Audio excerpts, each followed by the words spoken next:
Fala, segundo ano, tudo bom? Vamos a mais uma videoaula, né? De nossas segundas-feiras. Encontro marcado aqui na nossa tarde, tá beleza? Lembrando que a aula passada a gente falou sobre exercício físico e sistema muscular, né? Falamos um pouquinho sobre a importância da nossa musculatura. Passei aquele vídeo no final demonstrando alguns músculos, aliás. Também algumas funções dos músculos, como os músculos responsáveis pelos movimentos, os músculos que auxiliam no movimento. Falamos também sobre as contrações, né, as contrações isométricas, em que não tem movimento, as contrações isotônicas, onde tem movimentos. E hoje nós vamos falar de um assunto muito importante também relacionado à atividade física, que são as valências físicas. A valência física, ela vem ser todo atributo passível de treinamento para o ser humano. É toda a qualidade física que a gente possa vir a treinar. É velocidade, força, resistência, coordenação. Todos nós, perdão, gente, todos nós nascemos com isso. A gente já nasce com um determinado nível de força, com um determinado nível de velocidade. Porém, esses são atributos treináveis. E a gente precisa, sim, treinar pelo resto da nossa vida esses atributos para que a gente melhore a nossa força, melhore a nossa coordenação para realizar as atividades do dia a dia e porque isso também melhora o nosso condicionamento físico, gerando assim mais saúde. As valências físicas, elas são divididas em duas categorias. As valências físicas condicionais, que são aquelas que transformam energia, tá? Que é velocidade, músculo, velocidade, força muscular, resistência, são atividades que precisam da transformação de energia. E tem também as valências físicas coordenativas, que são aquelas já que organizam, planejam os movimentos, elas estruturam os movimentos, como a coordenação motora, equilíbrio, ela auxilia nos gestos técnicos do movimento, tá beleza? A gente vai dividir as principais valências físicas condicionais e, posteriormente, as valências físicas coordenativas, tá beleza? Primeiramente, a gente vai falar sobre a valência física condicional resistência. Eu acho que todos vocês já devem ter escutado a palavra resistência. Inclusive, na aula passada, a gente falou um pouquinho sobre exercício aeróbico, anaeróbico, e nada mais é do que resistência também, tá? E a resistência, ela também tem uma divisão. O primeiro tipo de resistência que a gente vai falar é a resistência geral. A resistência geral, o próprio nome já diz, ela é de forma geral. É o tempo que a gente aguenta a executar qualquer atividade física, de forma geral. Um exemplo, nossa aula na quadra tem duração de 50 minutos. Se a gente ficar jogando futebol durante 50 minutos e a gente suportar por todo aquele tempo a aula, é uma resistência geral. Entendeu? A gente ficou durante 50 minutos praticando aquela atividade física e evitou a fadiga, o cansaço e mesmo assim conseguimos terminar a atividade. Essa é a resistência geral. A gente tem também a resistência muscular localizada, RML, que é uma resistência muito utilizada em academia. A gente precisa fazer uma avaliação para a gente saber qual a nossa resistência para determinado peso, determinado exercício. Exemplo, eu vou fazer um teste de resistência para saber qual é o peso que eu consigo levantar. Então eu vou tentar pegar um peso de 10 kg. Se eu conseguir, beleza. Aí eu vou tentar pegar posteriormente um peso de 15 quilos. Eu consegui? Beleza. Aí eu vou pegar um peso de 20 quilos. Eu consegui também, mas com mais dificuldade. Quando eu botei 21 quilos, eu já não consegui. Então eu vi que a minha resistência maior naquele exercício são 20 quilos. Essa é a resistência muscular localizada para cada exercício, para cada movimento. A gente tem também a resistência aeróbica, que nada mais é do que aqueles exercícios de longa duração com a presença de oxigênio.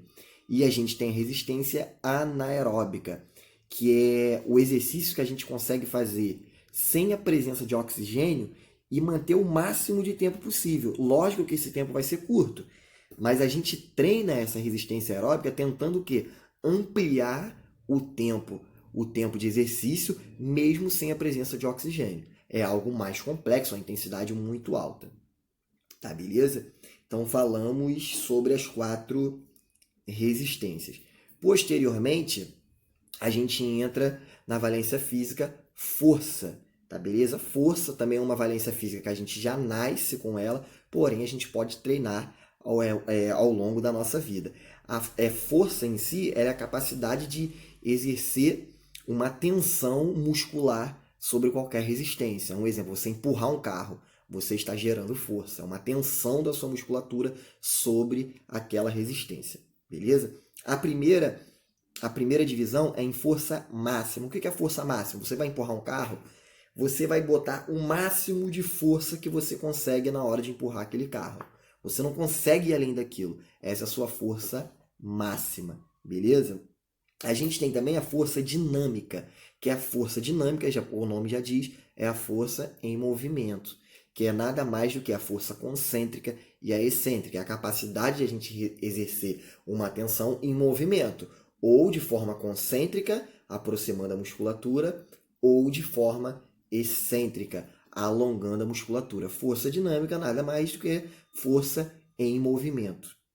A gente tem também a força estática, que já é o contrário, que a gente vai lembrar da concentração isométrica. Força estática é a quantidade de força que a gente consegue manter sem que haja movimento. Se eu estou segurando um peso de 20 quilos, eu tenho que fazer força para segurar esses 20 quilos sem que haja movimento algum. Então, força estática é a capacidade de gerar força sem que haja movimentos. E também a força explosiva. É o máximo de energia que a gente consegue realizar em determinado exercício. É o máximo de força explosiva. Um exemplo, na hora que a gente vai correr, aquele início da corrida, a gente precisa fazer uma força explosiva. A gente usa muito a força explosiva em saltos, tá? Um exemplo, você vai fazer o atleta que faz um salto de natação. Na hora que ele salta, ele tem que saltar o mais longe possível para que ele já chegue uma distância à frente na natação. Então, na hora que ele faz aquele salto, ele precisa de ter uma força explosiva para poder realizar aquele salto. O goleiro, na hora do pênalti, ele está parado em cima da linha. Quando o atleta toca na bola, o juiz autoriza, ele faz aquele salto para um dos lados, ele usa uma força explosiva, ele tem que ser muito potente, muito rápido. Essa seria a força explosiva, beleza? A gente chega também na velocidade, nas características de velocidade, tá? A velocidade nada mais é do que a gente deslocar o nosso corpo com movimentos rápidos, né? O mais rápido que a gente consiga. Ela também é dividida em 3.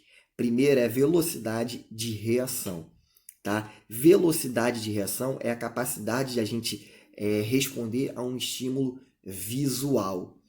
Vocês provavelmente, quem assiste futebol, já deve ter olhado assim, ó, caramba, que reflexo que o goleiro teve. Não é reflexo, aquilo é velocidade de reação.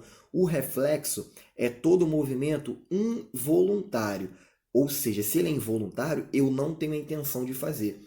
Quando o goleiro faz uma defesa, não é algo involuntário, é uma velocidade de reação.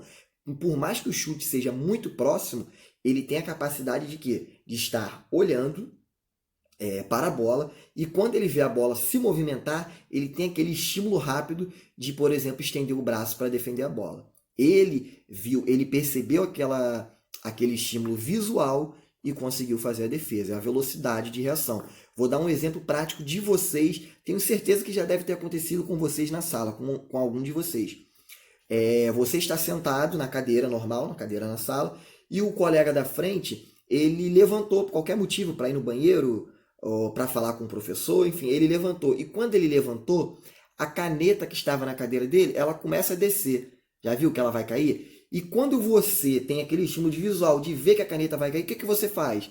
Um processo rápido, você vai lá e antes que a caneta caia, você pega a caneta. É uma velocidade de reação. Você viu que a caneta ia cair, seu cérebro respondeu aquele estímulo e você foi lá e pegou. Não é que foi um reflexo, sem você querer você pegar, não. Você teve a intenção de pegar aquela caneta. Essa é a velocidade de reação. A gente tem também a velocidade de resistência, que é a capacidade de executar movimentos repetitivos de maneira rápida. Movimentos repetitivos de maneira rápida. Essa é a velocidade de resistência. Um exemplo, eu peço para um aluno, você vai bater 10 vezes na parede, vai e volta, vai e volta, vai e volta. Ou seja, você vai estar indo bem rápido e você vai ter que resistir aquelas 10 voltas. Por isso que é a velocidade de resistência. E tem também a velocidade de deslocamento, que já é a capacidade de você deslocar o mais rápido possível de um lugar para o outro. E, novamente, você está em uma ponta da quadra. Eu peço que você se desloque até o outro lado da quadra. É uma velocidade de deslocamento. Se você for lá e voltar várias vezes, velocidade de resistência. Se você apenas ir, é a velocidade de deslocamento. Essas são as 3 principais valências físicas condicionais: resistência, força e velocidade. São 3 atributos que a gente precisa treinar ao longo da nossa vida. Beleza? As capacidades coordenativas, eu também separei 3 principais: agilidade, coordenação motora e equilíbrio. Beleza? Primeira delas, agilidade. Agilidade é a capacidade de a gente mover o nosso corpo no espaço de forma rápida e eficiente, com mudanças de direção. Então, se eu coloquei um cone do outro lado da quadra e um cone onde você está parado, e eu peço que você corra, vai até o outro lado, vai até o cone, gire o cone, volta para esse cone, gire ele também, e vai fazendo isso repetidamente, isso é uma agilidade. Você está se deslocando rapidamente e está mudando de direção. Então, agilidade nada mais é que a gente se deslocar rapidamente e alternando a direção. Coordenação. Coordenação motora é a capacidade da gente coordenar os gestos. A gente se localizar no espaço e no tempo. Um exemplo, se eu peço para vocês, com aquela escada funcional que nós já usamos, não sei se todos os alunos já usaram, mas eu já passei em algumas aulas, né? Aquela escadinha, por exemplo, se eu peço para vocês fazerem um movimento naquela escada, que coloque os 2 pés dentro e tira, você precisa ter uma coordenação motora. Você precisa se localizar naquele espaço e naquele tempo, naquele ritmo. Porque se você tem que colocar os 2 pés, tirar os 2 pés, colocar os 2 pés, e se em algum momento você não coordenar aquele movimento, você vai executar aquele movimento de maneira errada. Então, coordenação motora é você organizar os seus gestos técnicos de forma organizada no tempo e também naquele espaço que você está executando o exercício. E a última atividade coordenativa é o equilíbrio. O equilíbrio que ele consiste em sustentar o nosso corpo sobre uma base. Tá? Equilíbrio, quando a gente está em pé, a gente está equilibrado. Né? A gente está sendo sustentado, lógico, pelo nosso corpo, pela nossa musculatura. Isso não deixa de ser um equilíbrio. Só que tem vários tipos de equilíbrio. Tem o equilíbrio estático. Gente, se o vídeo pausar, eu vou voltar porque está acabando o tempo do vídeo. O equilíbrio estático é aquele equilíbrio parado. Um exemplo, eu peço vocês para subir em cima de uma cadeira e ficar em cima da cadeira. Simples, você está em equilíbrio estático, somente isso. Equilíbrio dinâmico é aquele equilíbrio em movimento. Exemplo, um surfista, ele está se equilibrando em cima da prancha. O skatista, ele está se equilibrando em cima do skate. Equilíbrio dinâmico. E o equilíbrio recuperado é quando a gente tira um dos pés do apoio e coloca ele novamente. Ou seja, a gente está equilibrando um dos pés. Vamos lá, caiu mesmo o vídeo aqui. Voltando no último, equilíbrio recuperado. A gente está sobre uma superfície, tirou um dos pés do chão e a gente está em um equilíbrio estático. Quando a gente recupera aquela posição, a gente tem um equilíbrio recuperado. Então, são os 3 tipos de equilíbrio. Equilíbrio estático, a gente equilibra o nosso corpo sobre uma superfície sem que haja movimento. Equilíbrio dinâmico, quando a gente está, apesar de estar se equilibrando de forma parada, a gente está em movimento, aquele slackline. Já viu que a pessoa anda em cima da linha? Então, é um equilíbrio dinâmico, né? Está em movimento. E ele também é um equilíbrio recuperado, porque quando a gente tira um dos pés para colocar ele à frente, a gente recupera aquele movimento. Eu estou com os 2 pés na corda de equilíbrio. Quando eu tiro um e coloco novamente ele, eu recupero esse equilíbrio, beleza? Então são os 3 tipos de equilíbrios. Galera, falamos sobre as valências físicas, condicionais e coordenativas, beleza? Aquele mesmo esquema, vou passar os exercícios, façam os exercícios, qualquer dúvida, tirem aqui no nosso grupinho de conversa, e aula que vem, provavelmente no finalzinho vai ter um desafio para vocês, tá beleza? Um grande abraço a todos vocês.